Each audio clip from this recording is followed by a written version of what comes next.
Welcome to the All Creatures Podcast. This is Chris, and today I'm joined all the way from South Africa, Ivan Carter. Ivan, thank you for coming. Hey, Chris. Well, I appreciate being on the show. Thank you so much for inviting me.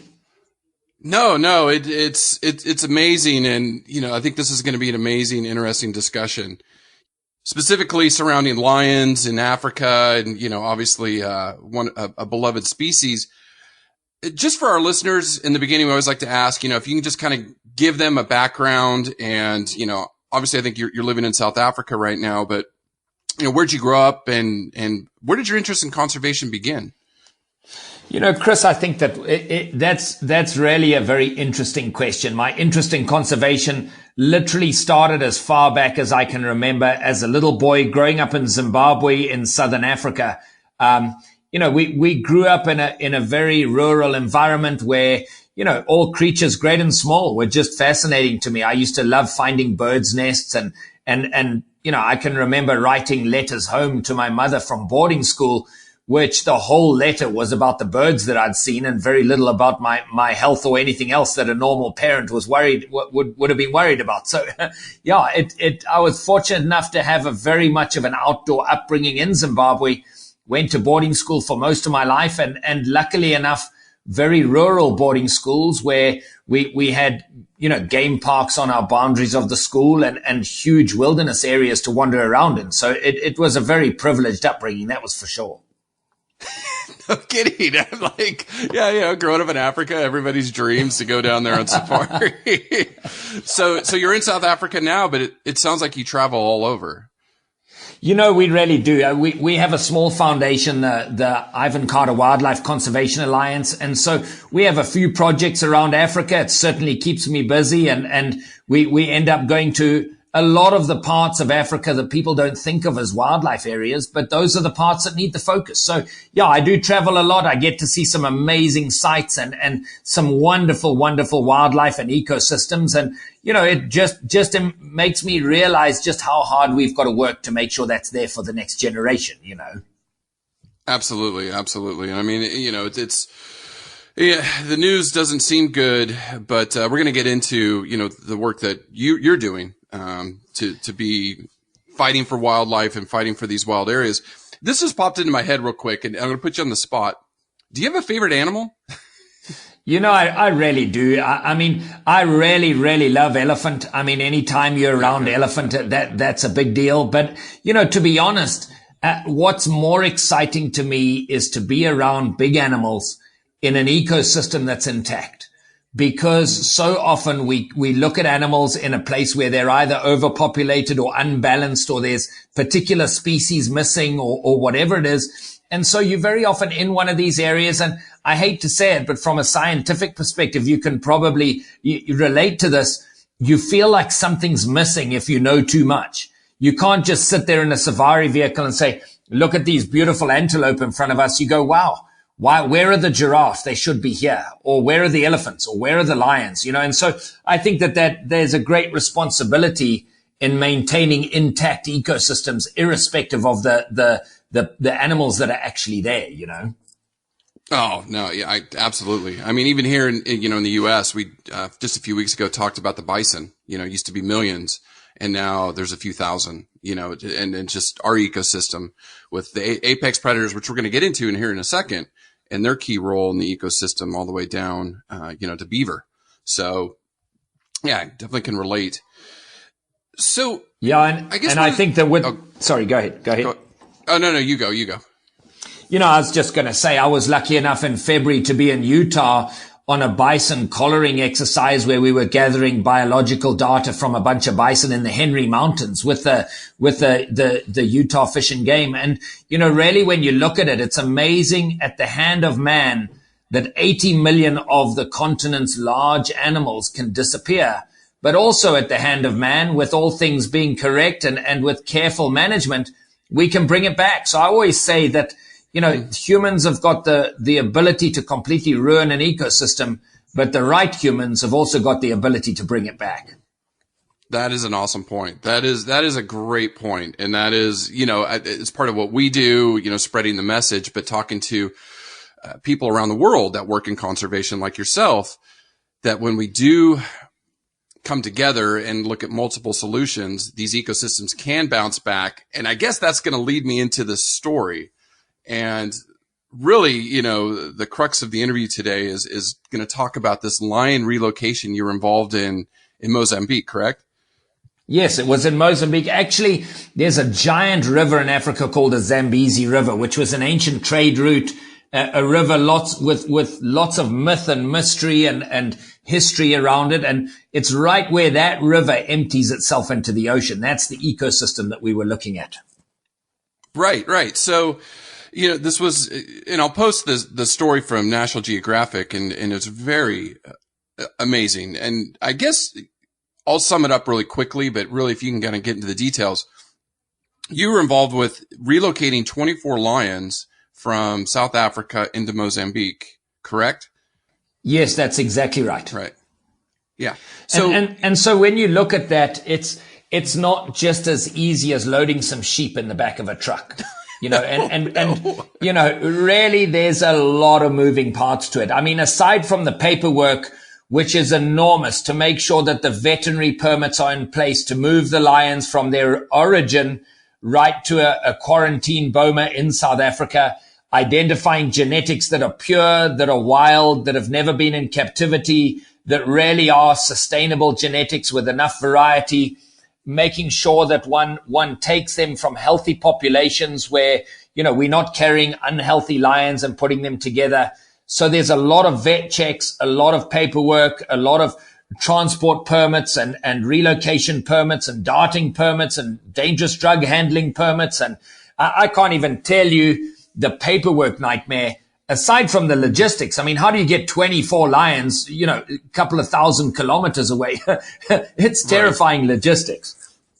Right. So I guess my initial question was, you know, I guess we can lay out the picture. What happened in Mozambique, and you know, I guess what happened to their lion population? Perfect. So let's start, if you don't mind, at 60,000 feet. So 60,000 foot view. We had a civil war in Mozambique that, based on the complete collapse of the infrastructure, people were forced into poaching. There was no other way to feed themselves. And so they relied on, you know, the wild populations of animals to feed themselves. And so the population of animals in this particular area was completely decimated, probably down to about 5% of what it once was. The war disappeared in the early, you know, probably the mid to late 80s. And in the early 90s, the government of Mozambique said, okay, we're ready to start tourism. We're ready to start bringing people back. And let's have a look at some of these wildlife areas. But now, of course, you've got wildlife areas completely devoid of wildlife, which is a problem. So, you know, it takes an incredible conservationist and visionary to really see what it could possibly become. And so that's where the story in Qatada 11 started. As I mentioned, it's on the eastern seaboard of Africa, right where the Zambezi River enters into the ocean. You've got about a 2 million acre ecosystem of amazing forests and wetlands and floodplains. And the only problem is there was no wildlife there. So Mark Haldane, who's the owner and proprietor, and him and his partners in Zambezi Delta Safaris came into the area, and they decided, well, if they were to protect this area, they thought the wildlife could probably come back. Well, fast forward, 24 years, and we've seen a 3,000% increase across all the species. Some specific examples are things like sable. On the very first game count, which was conducted by WWF back in the day, in the mid-90s, they counted 44 sable. And today there's close to 4,000. The buffalo population in the entire ecosystem was probably just over 1,000, somewhere around 1,200 individuals. And today it's thought to be somewhere around 26,000 animals. So you've seen this remarkable recovery in wildlife. But of course, the one thing that was missing, where there wasn't enough, foundation population to come back, was the apex predator, the African lion. Right. And so you're just saying in essence, they just protected this area, and on their own, the animals regenerated. I guess the government didn't have to import animals to allow that increase. No, and so here's what was a very interesting piece of all of that is that what one found is as the years went by, just by protecting the area from poaching, a lot of animals moved into the area. The simple math will tell you that 44 sable cannot possibly turn into 3,500 in 25 years. It just can't happen, which means that wildlife is very resilient, Chris. And so it came back and obviously it found its way through the community areas. It found its way around the potential poaching hotspots, and it came back. And, one of the drivers for the financial end of that model was the commercial hunting aspect of it, which meant that there was always an inflow of money that was in turn paying the anti-poaching, paying for the infrastructure, paying for the protection of these animals. And as the animals got more, the quota and the offtake was able to be increased to the degree that right now today, last year alone, 33 metric tons. So that's over 60,000 pounds of meat was distributed into the local community, which is way more than they could ever get for poaching. And so it's really been one of the greatest success stories where the increase in wildlife has led to an increase in quota. The increase in quota has led to the ability to keep people off the breadline and stop them from poaching. The money that's derived from the hunting model in that area has paid for the anti-poaching rangers. It's paid for a lot of the science and research and everything that goes into the holistic preservation of an area. And all of a sudden we sit there in an area that's probably what has one of the highest biodiversities and populations of wildlife anywhere in Africa. Right. So, I'm sitting here. Okay. So I'm in the United States, obviously. And, we sit here and we hear poaching. And when I hear poaching, I think of elephants. I think of rhinos, pangolin, some of these really heavily trafficked animals. But can you talk about the locals poaching and you mentioned it earlier, just to survive. So what species are they targeting? And obviously it's had a huge detrimental impact. So let me start at the beginning, Chris. Let's define poaching, if you don't mind. So in my mind, poaching is the illegal killing of wildlife that's outside of a regulated quota, killing of wildlife that's above and beyond what should be killed, killing of wildlife for any reason other than ethical, sustainable offtake. And so as we identify what poaching is, you can identify different species and different reasons for poaching. So you've got animals that are always in the news, things like pangolins, elephants, rhinos, lions for their bones, animals where their body parts will fetch a high price, very often in Asian markets where, people are using them for perceived medicinal value. And I put emphasis on the word perceived. And that's one aspect of poaching, where it's everything from bear gallbladder to tiger bones to ivory rhino horn pangolins. Then you've got the other side of the poaching, which is what we call subsistence poaching, which is the family that goes and poaches for food. And they cross over a fence or a boundary, or it's in an area where they already live, but they don't have a permit. There's no quota, and they go and they kill an animal. So you could argue that one is probably a worse crime than the other.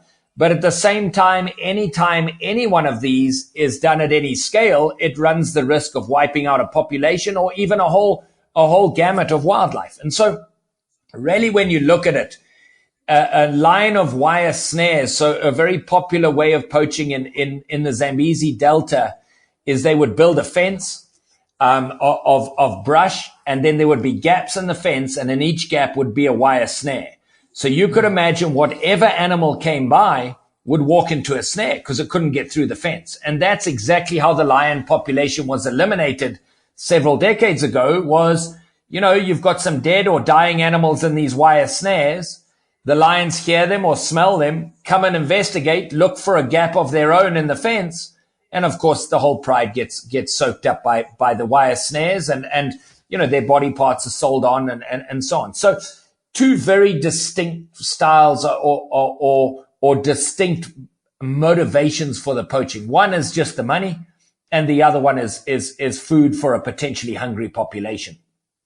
Right, survival. I mean, basic needs, basic human needs is to eat. So, it's easy for us in the West or to point fingers and say, oh, stop that. But when you're starving and you have children, I'm sorry, I'm going to go and get what I can for my family. So, it's good to hear that, the population's behind this effort.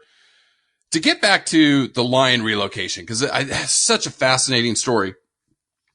Reading the article in National Geographic, you talk about this huge rebound in a lot of ungulates and hoofstock, but no apex predators, right? So if you can kind of talk about, from your view, the benefit of having an apex predator in that ecosystem.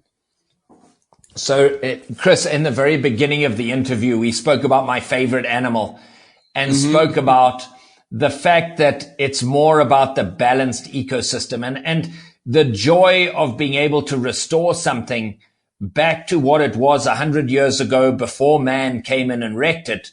That is 99% of the motivation behind all of this. And what it is, the circle of life was broken. There was no apex predator. Everything was surviving to old age.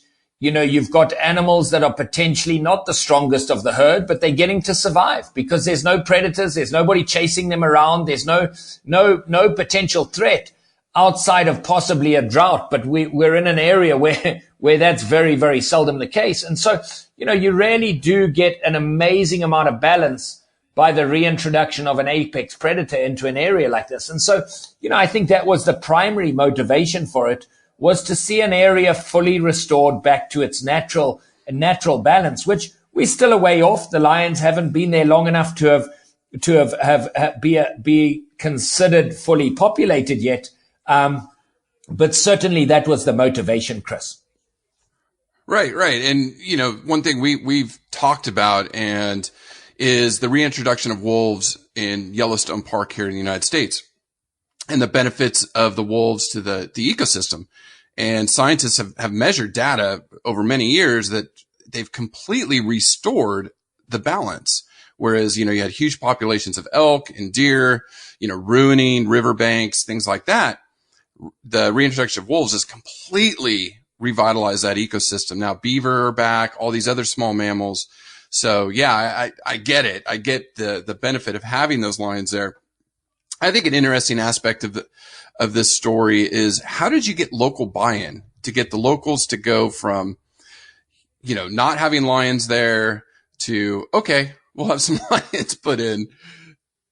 So let me back up for 1 second, Chris, and let's whiz back up to 60,000 feet and look down over Africa.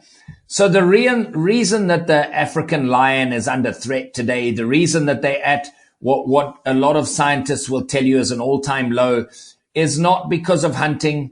It's not because of any one of the many reasons it's cited. It's purely because of human wildlife conflict, and it's purely because of habitat loss. So as the human element grows across Africa, I know that it's taboo to say that, but it's the fastest growing population on the planet right now is the African population. Remember that a huge number of the tribes put immense value, and in fact, all of their value, in cattle and livestock. So a lion comes along and starts eating through your bank account, you're going to want to eliminate that lion. And so the poisonings, the spearings, and lions just don't go well with cattle. They don't go well with livestock, which has led to this drastic decline of lions. You might get a lion in a national park or a pride of lion that venture out into the nearby herds of cattle, and that pride will never come back, because as soon as they start eating into someone's bank account, just like you and I, a stranger comes in and starts rooting around in your vegetable garden, you get rid of that guy. So basically, one of the greatest attributes to this area for the introduction of lions is the fact that there's no livestock. And there's no livestock because there's an insect there called the tsetse fly. And we talk about balance all the time, but the tsetse fly carries a virulent disease that eliminates cattle. And so the fact that we're in a very strong tsetse belt means that there's no cattle and goats. And really, when you look at it, the incidences of man-eating lions, although they're the thing of myth and legend, it's very, very, very seldom that man and lion have conflict outside of having livestock somewhere in that equation.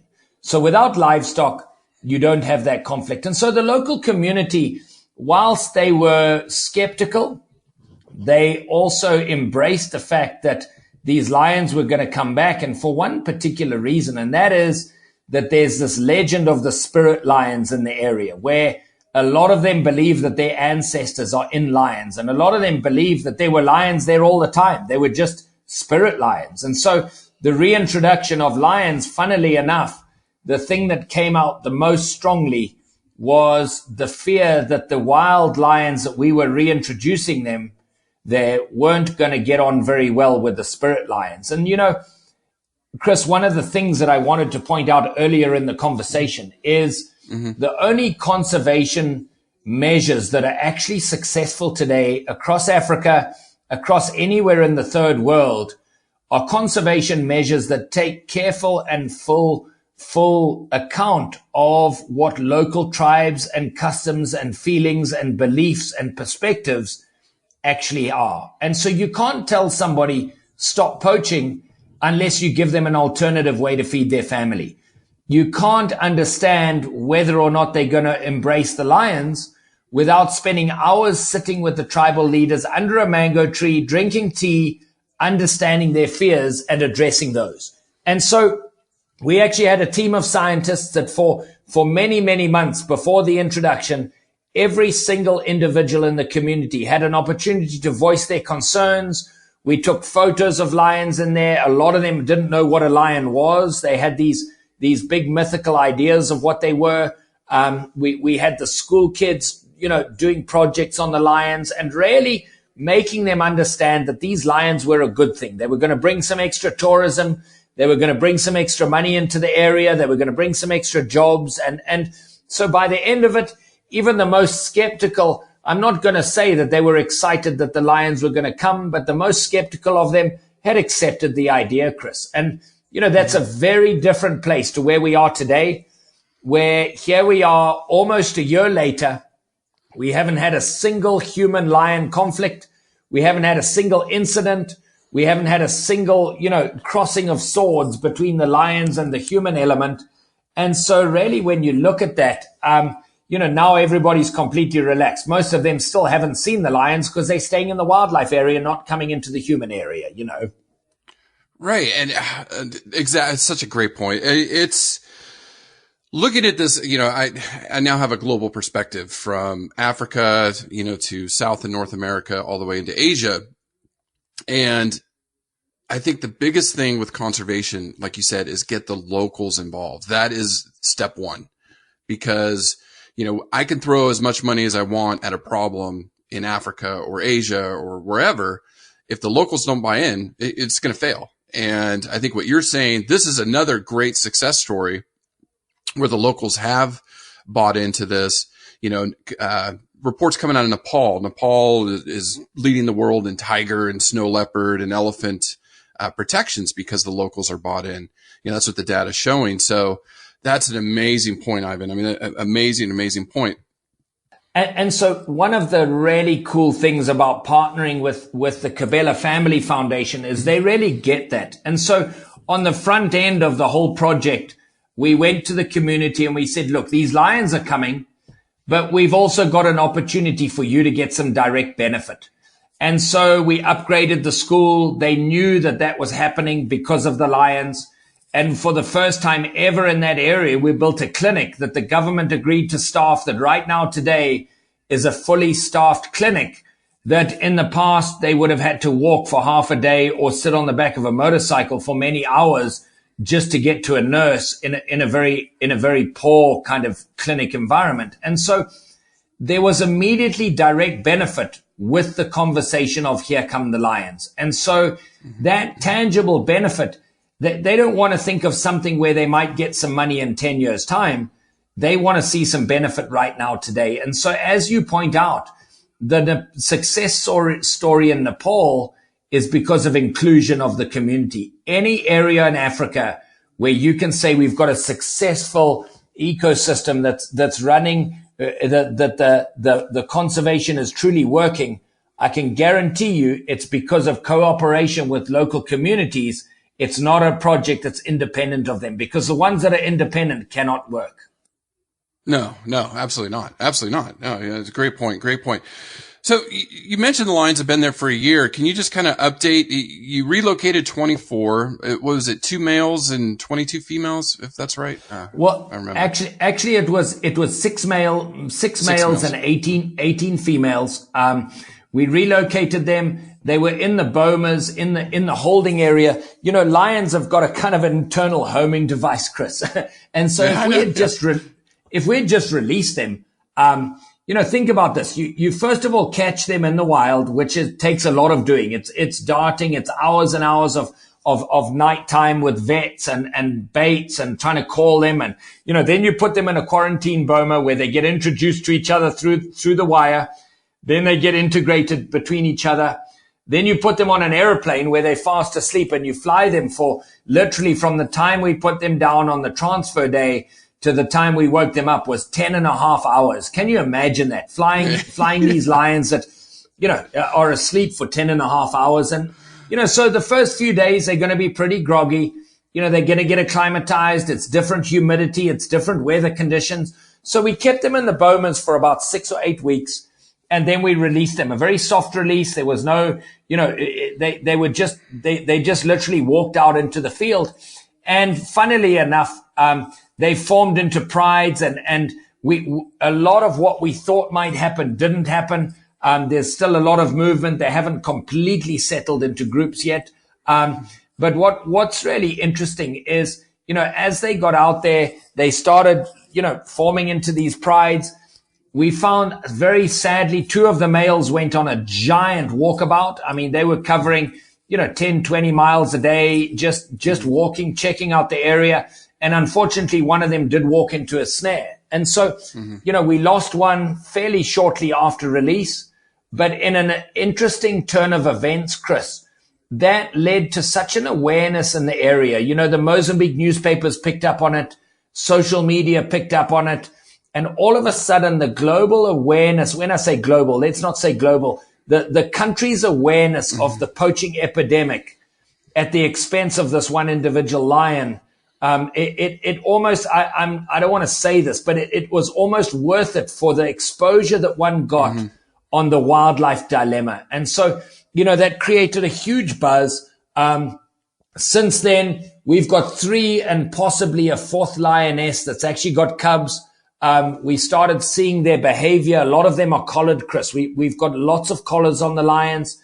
And so the data sets that those collars indicate, will show us that they possibly have cubs. And the Cabela Family Foundation fund a bunch of helicopter time so we can get out into the field. At this time of the year, it's too wet to drive, but we can actually physically put eyes on them and make sure they're safe. And so we have actually seen several groups of these cubs. The largest group we know of is 3 individuals.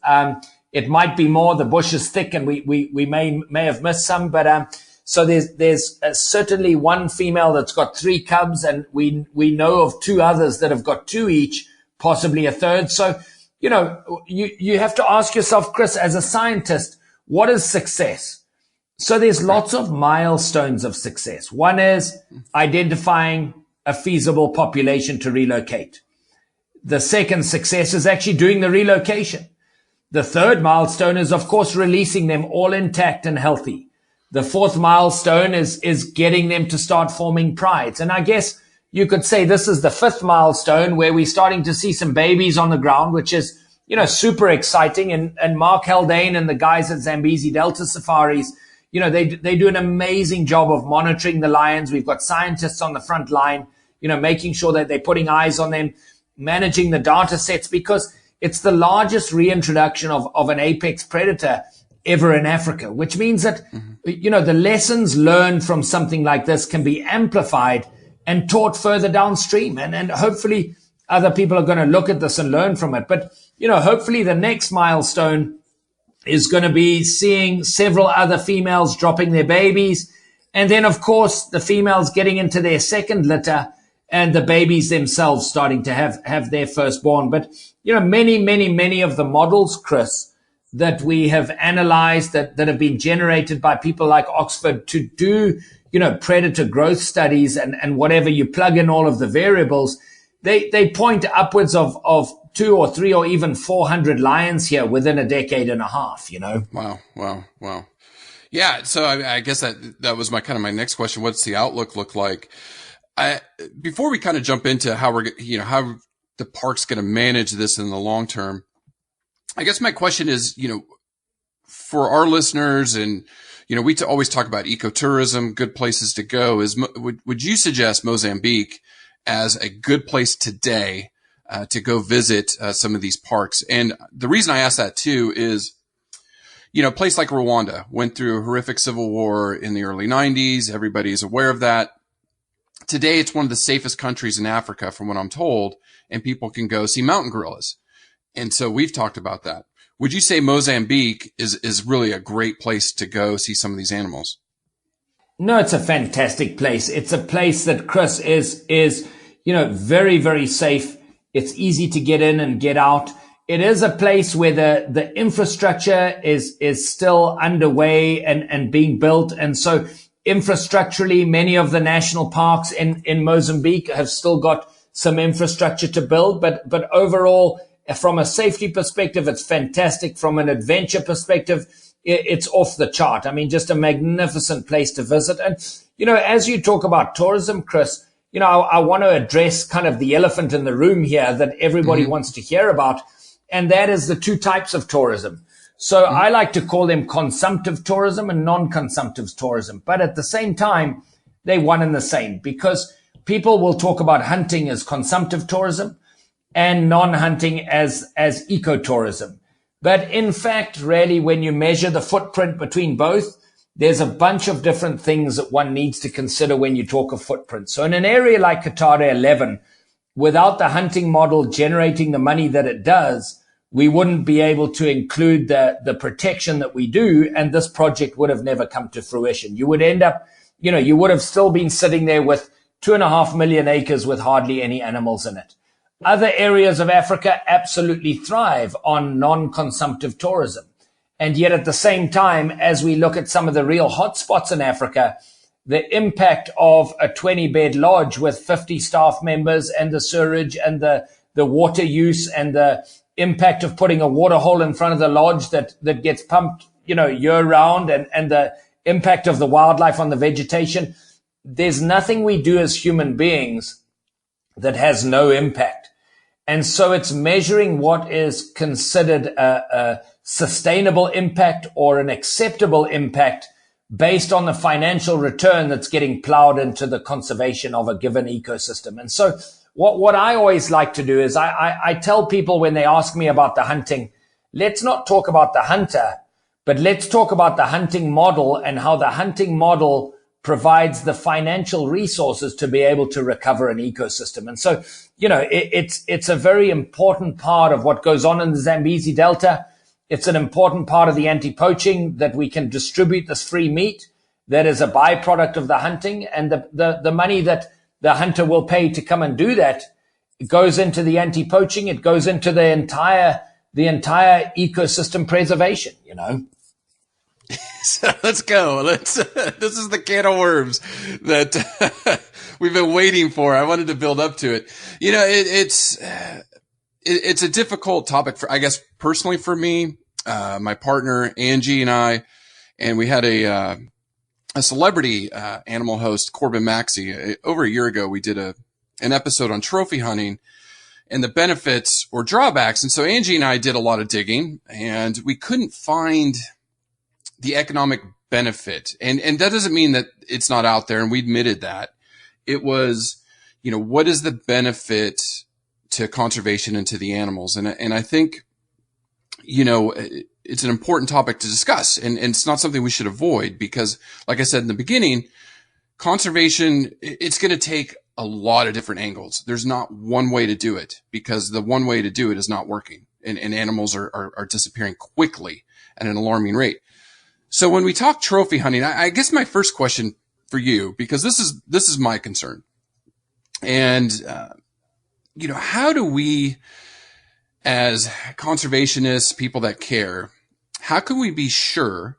I guess and this microcosm in Mozambique or the work that you're doing with them, obviously it sounds like it definitely benefits the locals. But how can I be sure, say in Tanzania or in Botswana or some of these other countries, that hunting model is actually benefiting the people and the wildlife? So I think that's a really interesting question, Chris. And let me kick it back to you. How can you be sure that a photographic lodge is benefiting the people and the wildlife? True. No, it's true. It's true. Absolutely. I think the challenge that, say the Cabela Foundation and then the ecotourism, or the people that promote ecotourism, the challenge is you have to, show where's the money, because we always say when it's not about the money, it's about the money. And if you don't generate revenue, these animals are not going to be protected. The locals are going to go back to poaching. They're going to go back to surviving in these environments. So hunting does generate a lot of money. I think our concern was, how do we just ensure that money gets thrown back in, which it sounds like here it absolutely does, right? So I think that Chris, let me cite a couple of real examples of what happens when hunting goes away. So in Tanzania, as we sit right now, so America a few years ago, because of big public outcry, decided to ban the importation of lion trophies, which to a lot of conservationists, there was great applause, and they said, okay, well, this is good because it's stopping too many lions from being shot. So Tanzania, whose hunting model was upheld by the revenue generated by lions, saw many of its outfitters not able to continue in business. So they got out of business and they handed these concessions back to government. Government looked at that and went, well, we don't know what to do with this. The human populations, the villagers and whatever, started putting pressure on the government and saying, look, this land has been sitting empty now for years. We want to resettle it. So there's a very serious move afoot now to resettle these abandoned hunting blocks in Tanzania, which could result, Chris, in losing upwards of 15 million acres of wildlife land to resettlement.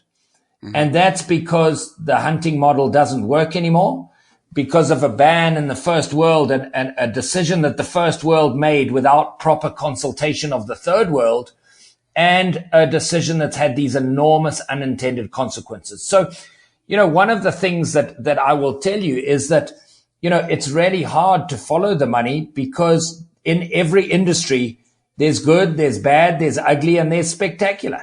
True. And so an area like Zambezi Delta, if you were to go there and just see the numbers of game increasing to the degree that they have, you've got to say, okay, this has to be successful. This can't happen unless money is coming back. It physically is not possible. And then you go into the community and you see that, there's a plowing project, there's a beekeeping project, there's a clinic, a school, they've got road networks, they've got jobs, they've got employment. There's distribution of wealth in several different ways. You look at that and you say, okay, here's a model where if you look at it, it really is working, and it's working spectacularly well. What I would ask is, if you look at a photographic lodge, funnily enough, just because there isn't the emotive response to the way that they're generating their revenue, people are not asking the hard questions. And yet a photographic lodge, if you look at the road network that's required for the 7 or 8 vehicles to all go on their game drives in the afternoons, if you look at the impact of the water use, the sewage system, the staff ingress and egress onto the property, the potential, building of water holes in unnatural places so that the wildlife viewing can be perceived as being better. And you can go down the list. Mm-hmm. At the end of the day, no one is better than the other. They both have enormous impact on the ecosystem, but one is under scrutiny while the other one is not. And one of the things I always say, Chris, is that the moment that the bullet is in the air is the moment that generates the most response. It's the time that money changes hands. It's the time that hunting becomes killing. It's the time that everybody throws their hands up because, this is the part that nobody wants to talk about and that generates this enormous emotional response. But at the same time, if we look at areas, there's a lot of failing ecosystems with no hunting that are being overrun by too many tourists. And so where is the balance? And to your point, it's horses for courses. You know, one ecosystem may not have the best land use, may not be photographic tourism.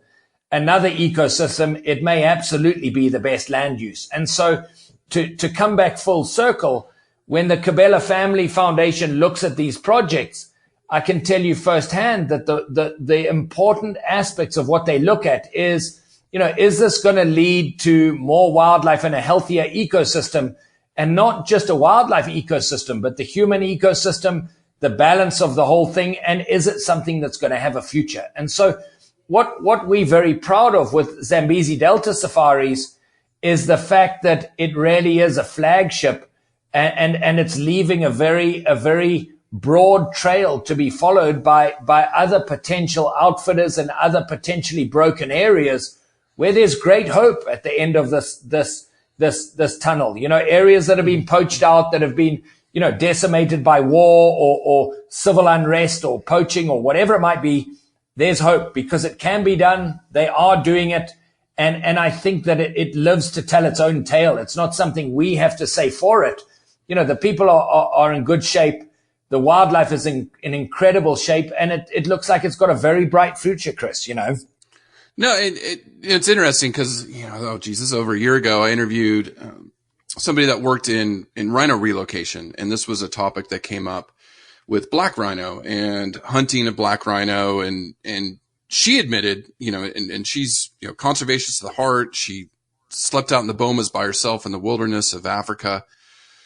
And she talked about, you know, trophy hunting, and there are places that do it right, but, you know, there's other places, like you said, that they just pocket the money and the locals never see it, stuff like that.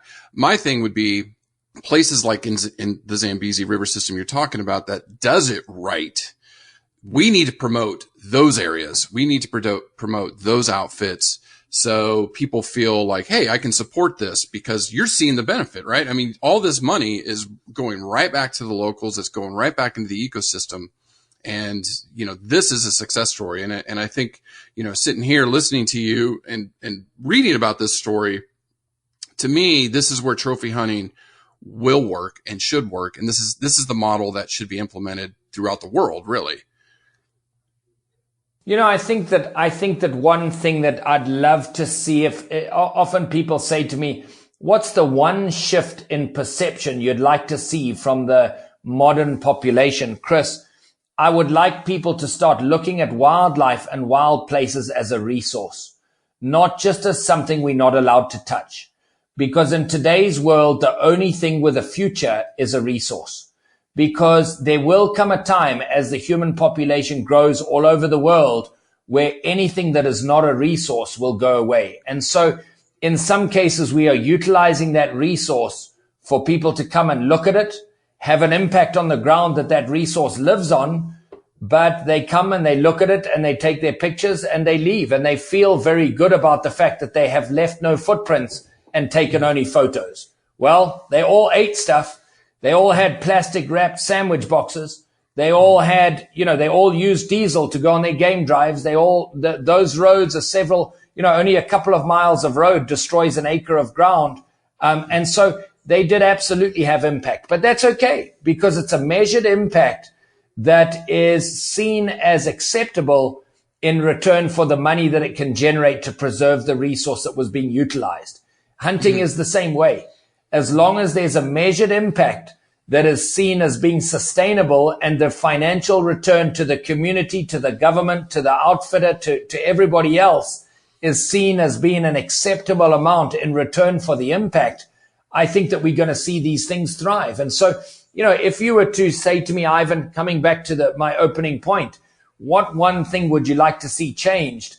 The people that live in downtown New York that are tweeting about stopping hunting need to look around themselves and ask how many wild animals, wild organisms, and natural ecosystems exist within 500 yards of where they are tweeting from.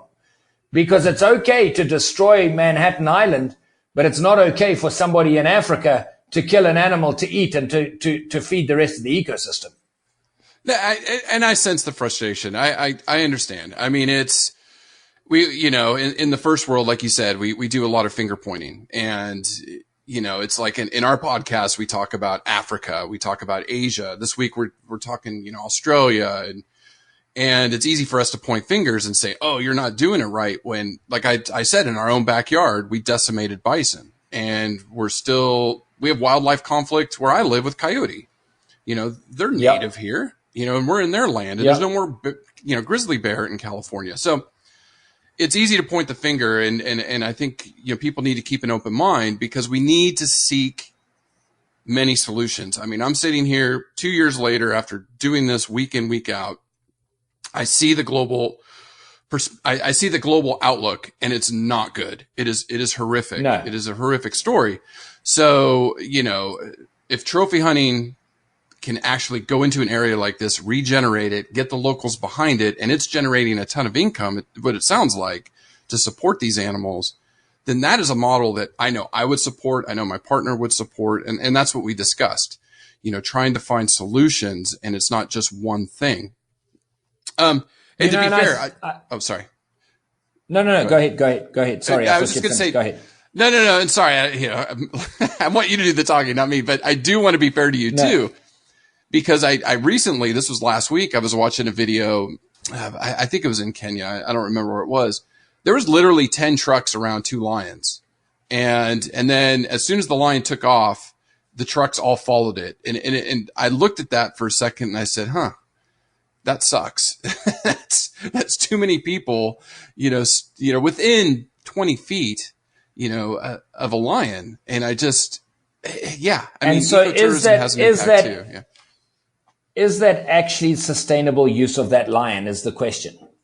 Yeah. I don't know. I mean, it's like we need the money to be generated so we can support the locals and the infrastructure. And like you said, pay for, or in the article, you talk about paying for the anti-poaching patrols, the fence, all of this stuff takes money. It's just not going to happen. Yep. And conservation organizations cannot funnel it. They can't afford this around the world as much as they're trying. So yeah, I think there's a place for it in my opinion, Now, if my listeners agree, I don't know. We'll see. And I think that the most important thing, Chris, is we have to be true to ourselves and true to conservation. And most importantly, Chris, we have to be true to what works. If we find a model that is not working because the money's not going where it should, or the quota is not being adhered to, or the activity is leading to an unhealthy ecosystem with less wildlife, we need to hit the brakes. On the contrary, if something really is working, there's more wildlife, the ecosystem's getting healthier, the community's engaged and responding well and benefiting directly, we need to say, okay, this works. Let's see, how can we replicate this? How can we expand this model? Because, the sad and direct truth is that nobody wants to go to Africa for their precious 2 weeks off and spend a huge amount of money going to an area where they don't see a lot of animals. And yet those areas, very often, what I call the badlands of Africa, those are the areas where the hunting model thrives, where if you count the income generated over a given amount of time, whether it's a year, whether it's a decade, very often they're very comparable. A very high density wildlife area will generate the same amount of money as a low density area will through hunting. One doing photographic, one doing hunting. And so we've got to look at it. To your point earlier, which I love the fact that you said this. It's horses for courses. It's different solutions for different areas. You've got to take into account the tribal perceptions, the tribal beliefs. You've got to sit under the mango tree. You've got to figure out what works, and you've got to figure out what works for that area. And it may not work anywhere else, but certainly in the Zambezi Delta with Mark Haldane and Zambezi Delta conservation initiatives that are going on there, it's truly thriving. And as we see it right here and now, it really is working. To go back to your point, I know there was a study, and that was one of the benefits we talked about in our trophy hunting discussion, was areas in Africa where there is no ecotourism, but there is hunting, and it did seem to benefit that area greatly. So that's a very valid and good point. My, I got to ask this too. Are there any plans to introduce African wild dogs there? We just covered them. Those things are suffering pretty bad out of your part of the world. No, they really are. And so to the north of us is Gorongosa National Park, which is an ecosystem that's being recovered there as well, with very great effect. They've reintroduced wild dogs there. The wild dogs are doing very, very well there. One of the issues with wild dogs is they're a very, very far-ranging animal. So they move great distances, which means that our area, there still is community around the edges of our area. It would be impossible to keep the dogs as we stand today. Now, this situation may change in the coming years, but it would be very, very difficult to keep the dogs from staying in the protected area. Lions are a lot more easy to monitor and to follow. So while there's no plans immediately to put dogs in there, certainly it's an ecosystem that as the population expands further north, I'm sure we're going to start seeing the dogs arriving on their own just because they are such a far-ranging animal. So no, it's an important thing to all of us to see every key role player in this ecosystem coming back and thriving. And, one of the things that we discovered to great excitement, Chris, was, last year we did a butterfly survey in the area, and also funded by the Cabela Family Foundation. And, just to see what unique attributes this ecosystem might have. And we discovered a butterfly, actually a moth that hadn't been seen since the 60s. And we found over 10 specimens of it. So, again, it's an ecosystem where you could quite easily say that by preserving the ecosystem for the lions, all of these ancillary beneficiaries, the frogs and the spiders and the butterflies and everybody else is getting to thrive because, the ecosystem's preserved for the lion. So using the face of a lion to put a focus on an entire ecosystem is just, I think, a marvelous conservation model, Oh, it is. It is. And it's in the last month or two, I've been talking a lot about this too, is biodiversity. It's a big word that, we're talking about it, and it's from the ground up. I mean, you have to look at the microbes in the soil, and that's wonderful to hear that the insect population, something on nobody's radar, really. It's insect scientist, that when you protect an ecosystem and bring back all the species that belong there, you really see a revitalization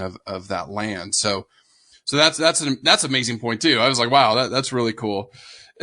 Couple more questions before I let you go. I would assume there's hyena there, leopards, other predators that to help keep some of these ungulates in check. Yes and no. So there's a very small population of hyenas. We're certainly hoping that will grow. We're hoping that with the reintroduction of lions and the carrion and the scavenging opportunities that will present will help with that. There's a lot of leopard in the area. We are about to embark actually in 10 days time on our first leopard collaring exercise, where we'll be catching some leopards and putting some collars on them. We've got a camera trap survey that is going to be underway here as we get into the dry season to try and identify how many leopards are there. Or is there gaps? Is it a species that we should bring in? Are they healthy? Because, a leopard's such a secretive animal. It's one of the most difficult ones to quantify, but at the same time, it's a really important role player in an ecosystem like this. So again, one of the things that we've been very, very fortunate with, and one of the things that our foundation truly pursues, Chris, is, I'm not going to call them donors, but they're people who are prepared to invest in the future of wildlife. And so they investors, but they're people who are engaged. I mean, Mary Cabela herself sat in the airplane with the lions. She was there for the release. She was there for the capture. She wants to see this thing succeed. She's coming back with other members of her family this year. And those are the kind of investors and supporters that really care if you found a new butterfly species, or how many leopards there are, or what is the future of this ecosystem. And I think that as long as there's people out there prepared to financially support some of these really big conservation, it's a bold move. No one's ever done it at this level before. And so there's a bunch of risks. I mean, it might not have gone like it went.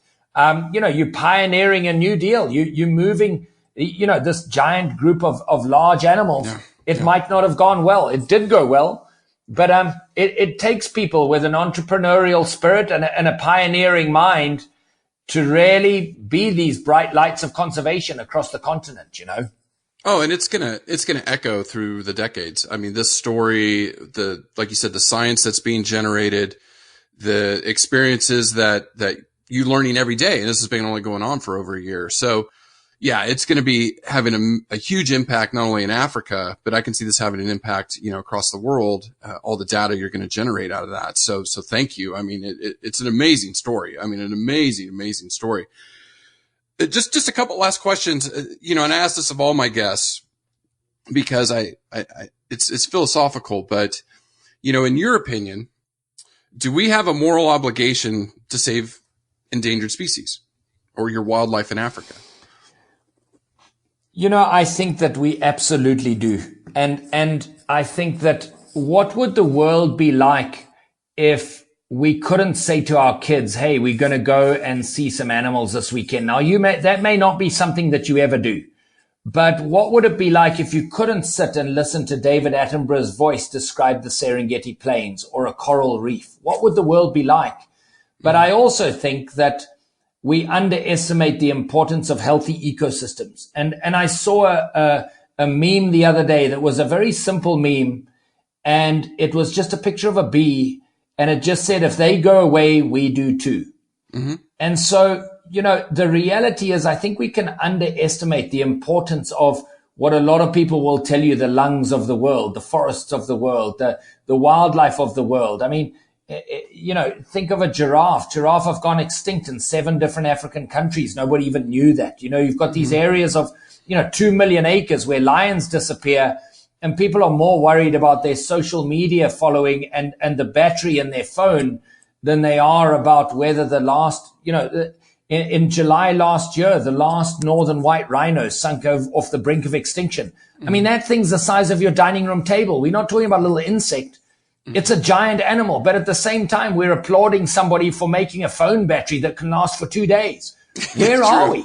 Yeah, I mean, exactly. What's going on? Yeah. It's ridiculous, and I think that so there's a quote that I really, really like, Chris, and it's something that motivates me every single day. And my field is conservation. I eat, drink, breathe, sleep conservation. We're talking about it all day. Every day I'm talking to donors or investors.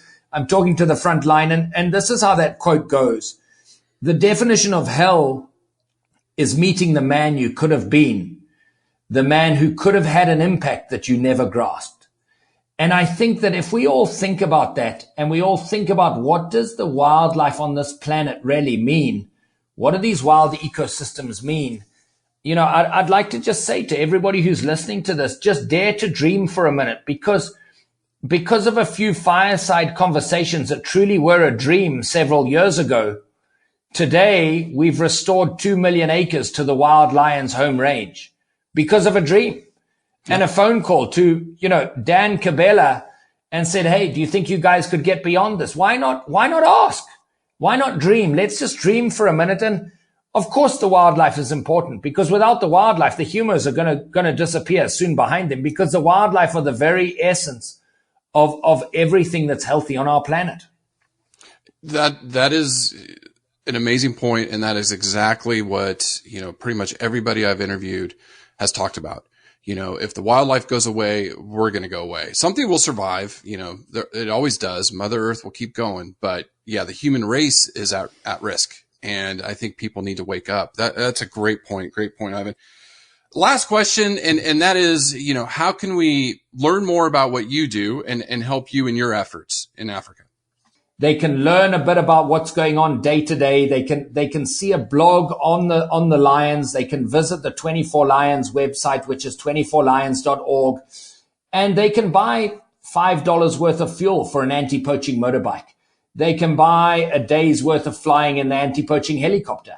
And so every person can actually invest in something like that. That's obviously of great help. But I think that everybody always looks to the money, Chris. We laughed and said, when it's not about the money, it really is about the money. Yeah. Yeah. Let's talk about the awareness for a minute. I think the most important thing that people can do is hop onto the 24 Lions Instagram account, see what we're doing, engage in it, see what really works, get involved in the conversation, because the conversation will lead to a solution.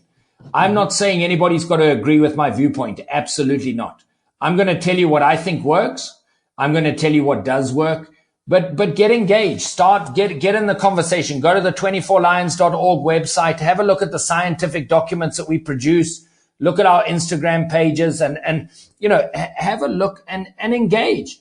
Post it. Share it with your friends, because the more people that know what's going on, the more people that will care, and the more people that will care, the better we can support these initiatives that really work. Yeah, absolutely. And I will definitely make sure I list this on our website with this interview, and where people can do that. And I'm going to be following you here in just a second as soon as I hang up this call. Ivan,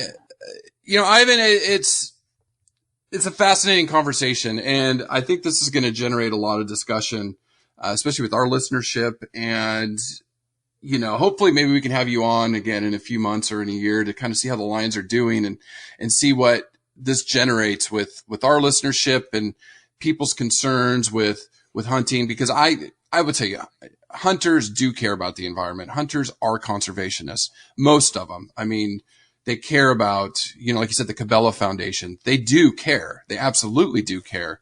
And not just, oh, I want a playground where I can go hunt. They enjoy looking at wildlife. They enjoy being in the outdoors. So, to be fair to them, we have to tip our hat to what they've done there and the impact, the positive and huge positive impact that they're having. And this study is going to be incredible, the data you're generating. So thank you for taking the time to call me all the way from South Africa, and hope to have you on again in the future. Well, I really look forward to that, Chris, very much. And as I say, the Cabela Family Foundation could not be better partners. They're progressive, they're forward thinking, they're prepared to be pioneers, and they really understand, what the importance of things like community benefit. So I appreciate very much you having me on the show. I appreciate the opportunity to talk through this, and please, let's keep the conversation going. I'm very available. I'm on my Instagram all the time. And certainly, engaged in this conversation all the time. So Chris, I look forward to coming back, look forward to coming and showing you some photos one day, possibly face to face, of some of the lions that were born in the Zambezi Delta. That's definitely on my bucket list now. So thank you, Ivan. I appreciate it. Thank you, Chris.